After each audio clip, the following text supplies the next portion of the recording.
నమస్తే, welcome back to our channel. ఈరోజు మనతో ఉన్నారు పల్లె రవికుమార్ గారు, మాజీ రాష్ట్ర కల్లు గీత కార్పొరేషన్ పొజిషన్ కూడా ఆయన చేశారు. ఇప్పుడు మాజీ.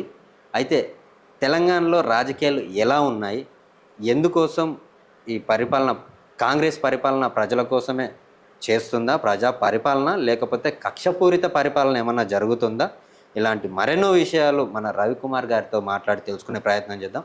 నమస్తేనా. నమస్తే. ఏం జరుగుతుందన్న అసలు తెలంగాణ రాష్ట్రంలో రాజకీయాలు ఎందుకు ఇంత హీట్గా ఉన్నాయి? ప్రజాపాలనే నడుస్తుందా, లేకపోతే కక్షపూరితమైన రాజకీయాలు ఏమైనా ఉన్నాయా? తెలంగాణలో కాంగ్రెస్ పార్టీ ప్రజలకి ఎన్నికలకు ముందు 420 హామీలు, 6 గ్యారంటీల పేరు మీద అధికారంలోకి వచ్చింది. అధికారంలోకి వచ్చిన మరుసటి రోజు నుంచే రేవంత్ రెడ్డి గారి ప్రభుత్వం ఆ 6 హామీలని అమలు చేసి ప్రజాపాలన, ప్రజలకు ఇచ్చిన హామీలు నెరవేర్చడం మీద దృష్టి పెట్టలేదు. అధికారంలోకి వచ్చిన మరుక్షణం నుంచి చేసిన పని ఏంటంటే కేసీఆర్ గారిని, కేటీఆర్ గారిని, హరీష్ రావు గారిని టార్గెట్ చేసి రాజకీయంగా కక్షపూరితంగా ప్రతీకారం తీర్చుకునేటటువంటి ధోరణితో కార్యక్రమాలు జరుగుతున్నాయి తప్ప ప్రజలు మనకు ఒక అవకాశం, మన మీద నమ్మకం పెట్టుకొని మనం చెప్పిన మాటలకు ఆశపడి, హామీలకు ఆశపడి మనకు అవకాశం ఇచ్చిండు. ఆ ఆశలను నెరవేర్చాలనేటువంటి విజ్ఞత ఏ క్షణంలో కూడా ప్రదర్శించాలి. అమలు చెయ్యకపోగా ప్రజలకు ఇంకా చేసింది ఏంటంటే మూసి ప్రక్షాళన పేరు మీద, హైడ్రా పేరు మీద, లగచర్ల భూసేకరణ పేరు మీద,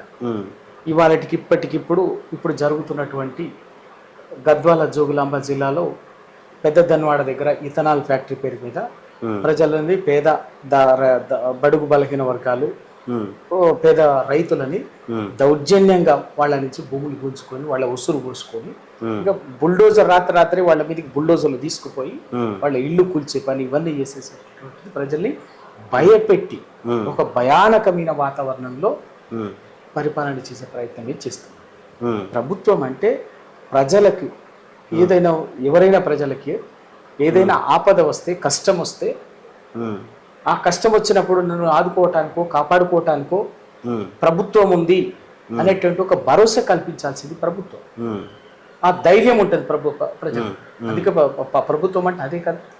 కానీ వీళ్ళేంటంటే వీళ్ళే భయపెట్టి భరోసా ప్రజలకు కష్టం వస్తే భరోసా కల్పించాల్సిన ప్రభుత్వమే ప్రజలని బుల్డోజర్ల పేరు మీద, ఆ పేరు మీద, ఈ పేరు మీద, ఇంటి మీద బుల్డోజర్లు దించి వాళ్ళని భయపెట్టించి కంటి మీద కొనుక్కు లేకుండా పరిపాలన చేయటం వల్ల ఈ సందర్భంలో ఒక ప్రధాన ప్రతిపక్ష పార్టీగా తెలంగాణ కోసం ఒక 2 దశాబ్దాల పాటు నిర్విరామంగా పోరాటం చేసి రాష్ట్రాన్ని సాధించినటువంటి పార్టీగా, సాధించిన రాష్ట్రంలో తెలంగాణని అన్ని రంగాల్లో ఒక అగ్రగామిగా నిలబెట్టినటువంటి పార్టీగా టీఆర్ఎస్కు, ఆ పార్టీ అధినేత కేసీఆర్ గారికి, ఆ పార్టీ నాయకత్వానికి తప్పనిసరిగా ప్రజలు కష్టంలో ఉంటే, ఆ దుఃఖంలో ఉన్నప్పుడు వాళ్ళ పక్షాన నిలబడి పోరాటం చేయాల్సినటువంటి అవసరము, బాధ్యత తప్పనిసరిగా ఉంది. ఆ పని చేసింది. కానీ ఇన్ని ఇబ్బందులు పడుతున్నప్పుడు, ఇంత అన్యాయం జరుగుతున్నప్పుడు ప్రతిపక్షంలో ఉండి మీరేం చేస్తున్నారు ప్రజల కోసం? మీరు ఏం చేస్తున్నారంటే ఎవరైనా అడిగిందంటే వాళ్ళ విజ్ఞత. ఇవాళ ఎవడు మూసి బాధితులను రాత్రే మూసి ప్రక్షాళన పేరు మీద బుల్డోజర్లు తీసుకుపోయి ఇల్లు కూలుస్తుంటే ఆ బుల్డోజర్లకు అడ్డంగా నిలబడి కాపాడింది ఎవరు? ప్రజల పక్షాన్ని నిలబడి పోరాటం చేసింది ఎవరు? హైడ్రా పేరు మీద ఇల్లు కూలుస్తుంటే రాత్రే పేద మధ్యతరగతి ప్రజలు వాళ్ళ జీవితాంతం కష్టపడి పంపించేస్తారు కదా సార్. ఎవరిని పంపించలే. ఒకరిద్దరు వీళ్ళు మాయలో పడిపోయినటువంటి వాళ్ళు పోయి ఉండొచ్చు, కానీ ఎవరిని పంపించాలి, ఆగిపోయింది కదా. నిలబడి వాళ్ళ పక్షాన్ని నిలబడి కొట్టాడింది ఎవరు?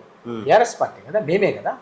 లగచర్ల బాధితుల పేరు ముఖ్యమంత్రి రేవంత్ రెడ్డి తన సొంత అల్లుడు ఫార్మాసిటీ కంపెనీ కోసం లంబాడి, బంజారా వాళ్ళ ప్రజలని దౌర్జన్యంగా వేసి భూమి గుంజుకుంటుంటే వాళ్ళ పక్షాన్ని నిలబడి ప్రత్యక్ష పోరాటం చేసింది టీఆర్ఎస్. వాళ్లకు న్యాయ పోరాటం చేసింది టీఆర్ఎస్, వాళ్ళ పక్షాన్ని నిలబడి ఇప్పటికీ వాళ్ళ పక్షాన్ని నిలబడింది టీఆర్ఎస్. మరి మొన్న బేగంపేటలో హైడ్రా కూల్చివేతలు అప్పుడు ఏం చేశాడు సార్? మొత్తం కూలగొడుతూనే ఉన్నారు. ఇక ప్రజలు ఎవరు మిగతా వాళ్ళు ఎవరు ఏం చేస్తున్నారు మరి? అయితే ఒక్కొక్క బేగంపేట ఒక్కటే కాదు కదా, ఎలా మొత్తం జరిగినప్పుడు నిలబడింది ఎవడు? టీఆర్ఎస్. ఒక బేగంపేట మీరు ఒక్కటి రెండు కాదు మాట్లాడాల్సింది, వాళ్ళ ప్రతిదీ కూడా ప్రతి జరుగుతున్నటువంటిది టీఆర్ఎస్ నిలబడింది, న్యాయ పోరాటం ఇచ్చింది, ప్రత్యక్షంగా పోరాటం చేసింది టీఆర్ఎస్. ప్రతి సమస్యకు మీరు వెనకాల ఉండగలరు, బ్యాక్ బోన్ లాగా ఉండాలి కాబట్టి అది చిన్నదా పెద్దదా సమస్య ప్రతి ఒక్కరి దాని మీద బ్యాక్ సైడ్ ఉండాలి. సో మరి మొన్న అంతమంది ఇబ్బంది పడుతుంటే ఏం చేస్తారు? కూలగొడితేస్తున్నారు వాళ్ళు హైడ్రా పేరు మీద. చేస్తాను వాళ్ళు మా దగ్గరికి వచ్చి న్యాయ పోరాటం చేస్తే ఖచ్చితంగా వాళ్ళకు అసలు న్యాయ పోరాటం కోసం ఒక టీం పెట్టి వాళ్ళ తరఫున ప్రతి హైడ్రా కానీ మూసి కానీ తెలంగాణ రాష్ట్రంలో ఏ పేరు మీద ప్రభుత్వం చేసే దౌర్జన్యం చేస్తే వచ్చినా కూడా న్యాయ పోరాటం చేయడానికి ఒక సెపరేట్ టీంని పెట్టి ఇస్తుంది. వాళ్ళు ఎవరు దానికి ఎవరు రాజకీయాల కోసం మాట్లాడచ్చు కానీ బరాబర్ టీఆర్ఎస్ పార్టీ ప్రతి వర్గానికి ఇలా నిలబడ్డది టీఆర్ఎస్ఏ. సంవత్సరాన్నర కాలంగా నిలబడేది టీఆర్ఎస్ఏ.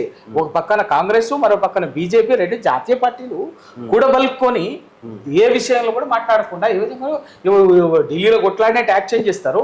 హైదరాబాద్కి వచ్చేసరికి అంత తెలంగాణకు వచ్చేసరికి కానీ టీఆర్ఎస్ బీజేపీ రెండు ఒకటే అంటున్నారు. పనికి మాలోడు మాట్లాడతాడు, రాజకీయాలంటే తెలియనటువంటి సన్నాసిలు మాట్లాడతారు.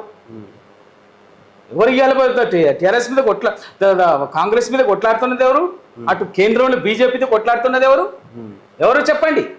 ఉత్తగానే కూర్చొని కూర్చొని యూట్యూబ్లలోనో లేకపోతే యాడనో ప్రెస్ మీట్లలో కూర్చొని బీఆర్ఎస్ బీజేపీ ఒక్కటని మాట్లాడతా కాదు. మాట్లాడండి, ఎవరు మాట్లాడి ఇవాళ బంకచర్ల గోదావరి బంకచర్ల రిజర్వాయర్ బీజేపీ చంద్రబాబు నాయుడు బాజాప్తా సహకరిస్తుంటే మాట్లాడింది ఎవరు?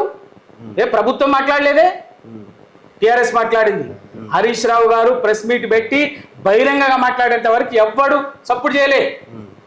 ఆ తర్వాత బ్యాక్ డేట్ తోటి పాత తేదీతోటి ఏదో కేంద్ర ప్రభుత్వాన్ని లేఖ రాసినట్టుగా సాగునీటి పారుదల శాఖ మంత్రి ఉత్తమ్ కుమార్ రెడ్డి గారు, హరీష్ రావు గారు ఇది జరుగుతుంది, ద్రోహం జరుగుతుంది, మోసం జరుగుతుంది, దీన్ని అడ్డుకోవాలి, మేము ప్రత్యక్షంగా నిలబడి పోరాటం చేస్తామని చెప్పి ప్రెస్ మీట్ పెట్టి చెప్పి మాట్లాడిన తర్వాత 2 గంటల 3 గంటల తర్వాత ఉత్తమ్ కుమార్ రెడ్డి గారు ఆ లేఖని రిలీజ్ చేస్తారు.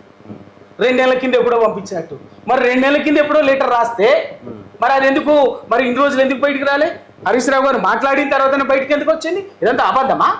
ఏదో వాస్తవం కాదా? మరి మాట్లాడుకుందాం. సందర్భం వచ్చినప్పుడల్లా బీజేపీ మీద పోరాటం చేస్తున్నది ఓన్లీ బీఆర్ఎస్. జాతీయంగా ఏమైనా కావచ్చు, తెలంగాణలో బీజేపీ కాంగ్రెస్ రెండు ఒక్కటై ఇవాళ తెలంగాణ అస్తిత్వాన్ని, తెలంగాణ ప్రజల హక్కులని కాలరాస్తున్నాయి. నిజం.